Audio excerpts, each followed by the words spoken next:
Hello world and all who inhabit it, my name is Blue and you're watching week 11 of The Artist's Way by Julia Cameron, a programme designed to help artists rediscover with their passions. I look rough today. It's been a crazy morning, I've had a lot of shit to do, okay, so just forgive me. If this is your first time watching me, I promise I can look better. I would really appreciate if you go back and watch the other videos just so then you're all up to date. Without any further ado, let's get into the week. Week 11, recovering a sense of autonomy. This week is all about stepping into your identity as an artist, fully, unapologetically, and without wanting for anyone else to approve it. It's where we reclaim the right to be who we are creatively without shrinking or bargaining or performing for other people. Up until now, we've been clearing out old beliefs and healing old wounds, but week 11 goes further. It teaches us how to stand on our own creative feet. The first section that Julia Cameron talks about is acceptance. It's about accepting the truth. I am an artist, so that means I need things that are different to what other people need, to which non-artists might not necessarily understand. We might need more time alone, a different pace, less chaos, more curiosity and inspiration. Julia shares examples of people who realized that they had been surrounding themselves with relationships that drained their energy, people who mocked their creativity or doubted their creative dreams. Once they created healthier environments, their work flourished. Acceptance also means letting go of fantasy, that we must be perfect and productive. The real requirement is honesty. If you create, you are a creator, and that's it. She also touches on a familiar pattern. When we start accepting our talents, guilt can arise. A belief that enjoying our creativity is selfish, but guilt is a relic of old conditioning. Art is not selfish. Art is a form of spiritual connection, and acceptance of this truth, not just intellectually, but emotionally, is the beginning of real autonomy. Next, Julia Cameron talks about success. Success is another challenge that many creatives underestimate. Like we explored before, when things start to go well, we then can start to sabotage ourselves. But Julia describes success as something that comes in waves. It isn't just one big breakthrough. Each wave can trigger fears, some fears that we didn't even know we had. Success brings visibility, and visibility brings vulnerability. Many artists fear being seen, just as much as they fear being alone. She describes people who've had big breakthroughs, good review, a sold piece, a powerful project that's touched many people, but suddenly those people found themselves derailed by anxiety. Instead of celebrating, they contracted. This happens because success asks us to grow past old identities, past the version of us who stayed small, past the version of us who never finished anything, past the version of us who believed that we were not capable. Success demands we expand, and expansion can feel dangerous, but success is natural. Creativity wants to grow. Our job is simply not to block it. Then Julia talks about the zen of sports.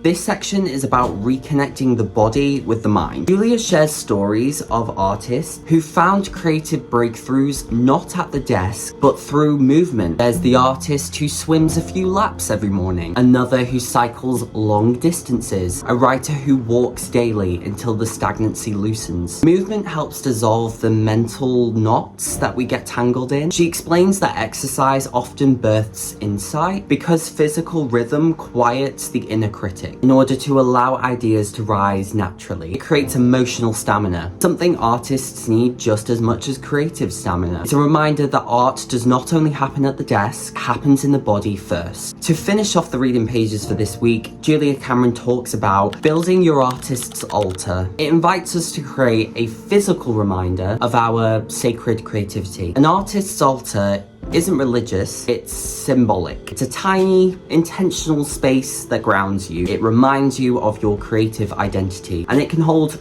anything that sparks connection. A candle, photographs, quotes. The idea is to give yourself a daily moment of returning, a moment of remembering that creativity is not a luxury. Julia says that many artists enter recovery with deep spiritual depletion. The altar becomes a place to refuel, to reconnect, to remember that we are not creating alone. We are creating in partnership with something larger. Ultimately, the altar is a promise to keep showing up for your creativity and for your creativity to show up for you. So, week 11, I think it asks for maturity maturity, loving maturity. It invites you to stand as the artist you truly are, and without apology. It's about accepting your rhythms, to honor your needs, to allow success and not sabotage it, to let your body support your mind, and to treat your creativity as sacred. Autonomy means that you trust yourself, you trust the path, and you trust the creative force moving through you. It's a week where your relationship with art becomes a partnership. It's steady, it's grounded, and it's deeply your own. Hi everyone, it's currently Wednesday. My hair is kind of crazy. I just had to detangle her. My hair like clumps together. Why is it I always talk about my hair on every day? Like, I'm sorry. I'm gonna stop that. You get what you get, so, you know. Okay, so, the tasks for today, I did 2 of them already before I filmed. So essentially the first one was to go back to basic principles. If you remember all the way back in week 1, I went over these principles here. These basic principles, there's a list of them. I have to voice memo me reading them. And I'm basically supposed to use that tape of me saying these principles as a form of meditation. I'm using this app called Parrot. I've had this app for so long and I've used it for a variety of reasons. You can record something and it will play it on loop for you, but I haven't used it in like a really long time. I think this would be a great opportunity to record those vocals and then play them on a loop as I go to bed at night, just so then I can get those principles instilled into my brain. I'm also supposed to use another extract and put that in there as well. So I decided, I can't remember what week it was, but the task was to write out an artist prayer. Coming to think about it, I think I actually did tape my voice on the video when we did artist prayers. So I'm gonna take that recording and use that as part of the meditation as well. Another part of the task is to write out your artist prayer. I thought that was a task we did already, to be honest. So for some reason I've already done that. But hey, another task is to look at the way you've changed since the beginning of the Artist Way. And part of me is a bit like, oh, because we're on week 11, so I've only got 1 week left. But I do just want to sit for a minute and kind of talk about the journey that we've had already, and just to tell you kind of where my head's at. When I compare to week 1 to now at week 11, I am like so much more confident in like every department of my life, which is just so nice to feel and to be able to notice. If you were to go back to week 1, you can literally sense how nervous I was. I didn't really think that this was gonna last for 11 weeks. I genuinely thought that I was gonna start this program and then after a bit just get really sick of it and not actually do it. But no, I plowed on through, I overcame those hurdles, and here we are at week 11. I think I've improved on my time management. I think now that there's structure in my life, I feel secure. I'm able to speak on camera without fear of judgment. I can now post content and not be afraid of the reception that I get. I feel like this program has been a gateway to actually live my life in the way that works for me. It just makes me feel really happy. There's been so many things that I've done on this program that I would never have done in my day-to-day life. And I think I just want to take a second to really appreciate all of that. I don't really know what I'm saying, to be honest, but that's kind of part of it. In week 1, I would have been here with like my notes being like, make sure I mention this and do this, and whereas now I don't care too much. I'm kind of just living life the way I'm supposed to. I think this is what it's all about. In terms of reigniting my artistry, definitely think there's been improvement. Has my life completely changed 180? No, things are not going to change overnight. It's a gradual process. From 10 weeks, I noticed that improvement, and who's to say where I'm going to be in another 10 weeks time? It's just crazy to me, and I'm so grateful for this journey, and I'm grateful for the experience that I've had. CJ, she's touring at the moment. She actually came home last Monday just for the night. She just said to me like, you seem so much more happier, you seem so much more confident. Like, I'm really happy that this program has added an improvement to your life. Doing this program, you get so consumed with self and you're constantly having to look inward. You don't actually see the effect that it's taking on your external perspective. And so to hear that from her was sort of confirmation to me that this program has done me well, and it's only gonna get better from here, I hope. That kind of leads on to the next part of the task. List ways that you will change as I continue. I mean, this kind of ties in with the bottom lines that I did last week. Putting myself first. I'm tired of being a fucking people pleaser. I'm tired of it. I will always put myself as the priority. I think boundaries is so important, and I have been setting boundaries very much recently. I'm not taking anyone's shit, to be honest with you. I'm not letting other people affect my life. I'm fucking tired of that, bitch. Like, from now on, like, I'm not gonna do that. I'm gonna stick to those bottom lines, stick to those promises that I've made to myself. Yeah, I'm feeling very grateful today. I don't know, today I just really love myself. That makes me want to be sick. But it's so true, like, literally so true. Like, I love myself. I feel so much more confident. I just feel like I can conquer the world, and that's kind of what it's all for, isn't it? Hi everyone, we're gonna do some more tasks for today. Oh, it's so rainy outside and it's miserable.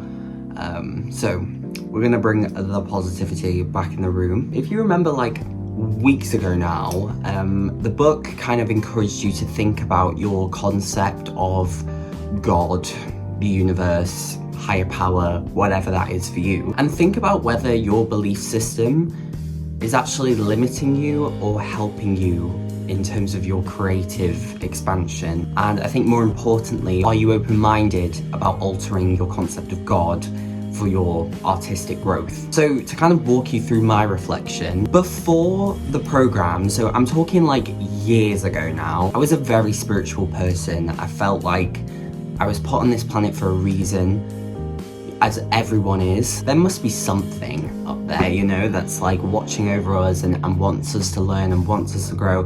I think that is kind of the purpose of life and why we are here on this planet, to learn lessons and experience the journey of a soul. And then I think in the past year, my spirituality has depleted, and I think that is because of some of the events that have occurred. I was almost getting quite resentful in a way where it's like, well, why would the universe want me to go through all of this? Like, what do I have to learn from this experience? It very much felt like everything was happening to me rather than everything was happening for me. And I think because of that, my belief system kind of decreased over time. I did feel like the universe was very distant. Like, I imagine whatever is up there was kind of watching from afar, almost like keeping score, was like ticking boxes, and was definitely more of like an overseer when it came to creativity. But I think doing this program, I've kind of realized that the universe is everywhere. I think we ourselves are the universe. We are part of it, as well as everything that has energy, I think, is the universe, which means that the creative force is a lot closer than we think. Instead of thinking it as a spectator, they are a part of the conversation. Do I think my belief system supports my creativity? Yes, I do now. And I'm definitely open for it to evolve. I think allowing your concept of God to grow within your creativity rather than against it, if that makes sense. The next task is for you to basically list your personal synchronicities that remind you that there might actually be a nurturing creative force out there. I'm gonna list you a few. The first one that just came to me instantaneously was about the photo shoot. If you remember last week, I got my pictures back for the photo shoot that I did weeks ago now. That whole encounter, like, happened by chance. Well, no, I don't want to say by chance, because I don't believe in coincidences. I do think everything happens for a reason. I do think that whole saga was the universe going, I've heard you, I understand you, here is something. It just came at the most perfect time. I literally had nothing in my life that was fueling my creativity. Like, I just left my agent, I just finished a tour, like, I wasn't doing anything. And I remember looking at my Instagram, because I think social media is now so prevalent that it's now an expectation, especially if you're creative, it's an expectation for you to have an active social media account. And it's all branding, isn't it, really? It's all about marketing yourself. And I can't lie, I look at my Instagram and I go, so I thought, how do I change that? Like, you know, what can I do that's gonna spruce this up a bit? And I was like, I'm gonna do some shoots. I'm gonna do some creative shoots. You know, it's not just gonna be like a cute little picky on the gram. Like, I want to work with other people. I want to get out there and I want to make something cool. And then immediately when I did that, because I planned to do a shoot with Jacob, who I live with, because he's a photographer. So obviously I was like, oh my god, not again. I just had to charge her for a second. Randomly, I had a TikTok come up on my page from this individual who wanted to collaborate on some shoots. So I put a little word in, and then they were like, yeah, let's have a meeting, let's talk about it, and we create something great. Another thing, because I left my agent, I actually got quite a few agent offers on Spotlight, and I did look into those agencies, but they represent people for work that I don't particularly want to do, so it wasn't on my agenda to sign with them. But I do think that was the universe going, here you are, like, here, just know that there are options out there. A friend of a couple years back now has actually started an agency for creatives and had messaged me about possibly, if I'm wanting to be represented for my creative work, I could go through them. In my head, I'm like, maybe, because performing is the passion, so I think getting a performing agent first would be better, and then possibly talk about being signed for creative work thereafter. Plus, this all happened in like week 2 or week 3, so I was still kind of fresh into the program, and I was kind of like, no, I need to dedicate time to this. There isn't anything else that's kind of cropping up for me at the moment. I mean, if I think of anything else, I can definitely slot them in. I think just being like, my intuition being a little bit more spot on at the moment, my instinct to do things, confidence, setting boundaries, all that sort of essential self-care. I do think, in a way, the universe put this program in my path to learn all of those things, or to relearn all of those things, I could say, because I do think it was already within me. I just kind of needed the opportunity to bring those things out. So yeah, that's kind of all I've got for that one. Yeah. Oh dear lord, I look a show right now. I know. Give you a reason why. Not to make excuses. I was thinking about the Zen of sports, if you remember, in the reading pages, sort of aligning your mind with your body and vice versa. So I thought this morning I would learn a dance and post it online. That's exactly what I did. I did it to Lady Gaga's telephone. I will try and find the credits for who choreographed this, but you know, this is really good. It's progressing me further. I'm getting back into dancing and movement. I feel energized, I feel ready for the day. It's a form of creativity, you know, I'm linking my mind to it as well. Also posting it, like, that's something I wouldn't initially do, and I think it's a good thing that I'm stepping out of my comfort zone and putting it out there regardless. The task was to basically purchase a new notebook, and for each page you're supposed to write a theme or a subject that they give you. Write 10 wishes for each subject. For the purpose of the video, I will be sharing 1 wish from each of those subjects. I also did not purchase a new notebook, I've just used my general journal. So the first subject is health. I do consider my body to be quite healthy, you know, I can still move it. I like the way it looks. I'm comfortable in my skin, which is a really good thing, and I'm very grateful to be able to appreciate that. I just wish that my body can maintain this way. As we've discussed previously in this program, I've not had the best relationship with my body. Now I do feel in a good place, and so I just wish that I'm able to maintain. The next subject is leisure. I think I just wish for more guilt-free rest time. Sometimes when I'm in a resting period, sometimes I tell myself that I'm lazy and I'm unmotivated, and if I was productive and I actually got my ass up and did something, then maybe things would happen for me. But I think we need to stop that negative talk. Rest is important. Next is relationships. I can't lie, I want a relationship. I think I'm ready. But here's the tea, right? I don't need a relationship. There is nothing that anyone else can give me that I can't give to myself. I am self-sufficient. However, it would be nice. wouldn't it? But again, you know, I'm not gonna force that to happen. Like, yeah, it's something I want, but I know it'll come to me at the right time. Then we have creativity. I think I just wish for my ideas to flow easier. And I think to find the courage to express them, which I think is kind of happening, you know, like we're definitely crossing that hurdle. Then we have career. Obviously I want to be on the West End, but I think just like work that aligns with my passions. I want to be able to like look back on my career and be proud of every single thing that I've done. I want to be able to be really old in my rocking chair and just go, wow, I had a great career. Lastly, spirituality. I wish to trust the path. In life, it's really hard to trust the universe and trust what happens because it's uncertainty. You've kind of got to let go of every outcome and just embrace what happens. Sometimes when you're not expecting it, it knocks you off your feet completely. And when that happens numerous times over your life,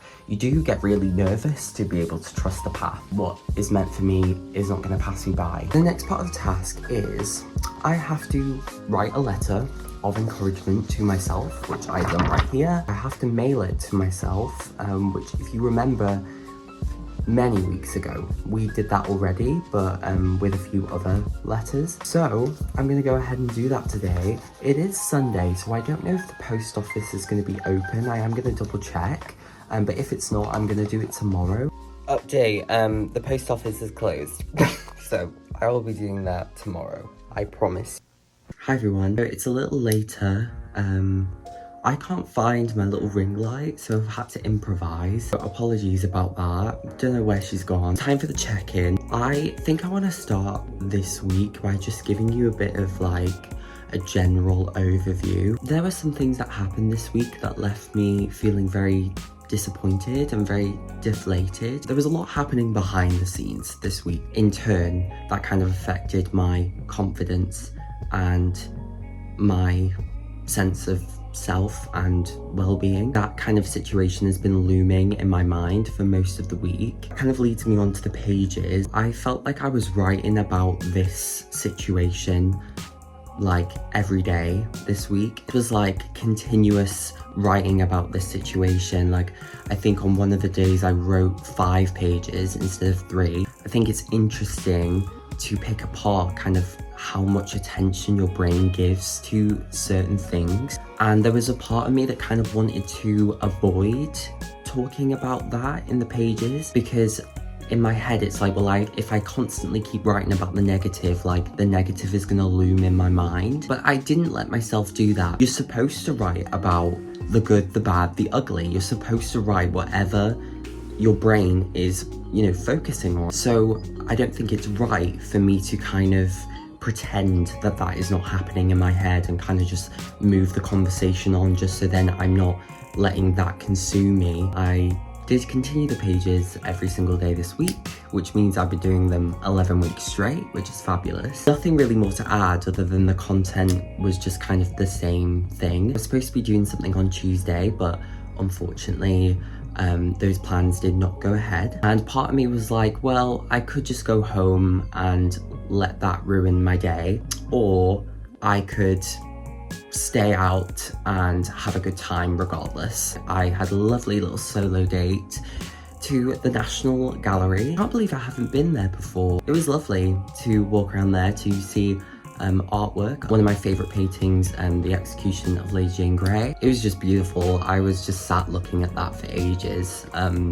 This is a beautiful painting. Yeah, it was a lovely outing. I was there for a little bit. I even bought some postcards that I feel like I'm gonna stick on my wall at some point. Talking about the postcards, I bought myself the postcards because if you remember last week, there was a task that I couldn't do because I read it too late, and it was to do one nice thing every single day this week. Well, last week. My one lovely thing I did for myself Tuesday was obviously take myself to the museum, but I also bought myself some postcards as well. Monday I had a pudding, which is a little sweet treat. Yeah, so Wednesday I decided to go and have a drink with my work friends, which is nice. And then the plot thickens because I don't know what the fuck was in the air this week. Well, I do know Mercury's in retrograde. I'm having quite a few problems this week. My guitar jack got stuck in the guitar, which how does that even happen? I was literally just playing guitar and then all of a sudden it wasn't playing anything. Pull the wire, but the jack is stuck in the guitar. So the nice thing that I did on Thursday was get a replacement jack. Not only this, but I think I'm just gonna show you. Look, I can't believe my headphones broke. I've had these for literally so long, they never leave my head. So obviously this broke my heart. So the nice thing I did on Friday was get myself some new headphones. They're not as good because I'm fucking poor, but they do the job, you know, and they look so much cleaner. So it's probably a good thing. But there's been quite a few things this week that have really fucked me over, but I'm so proud of myself because I haven't let those things take over my life. And it's been great. I feel happy, I feel content. I know that whatever is meant for me will not pass me by and that everything happens for a reason. And, you know, you might not know the reasons now, but hey, hopefully you enjoyed your week just as much as I enjoyed my week. Hopefully I see you in the next one, which will be our final episode. Okay, stay great. See you soon.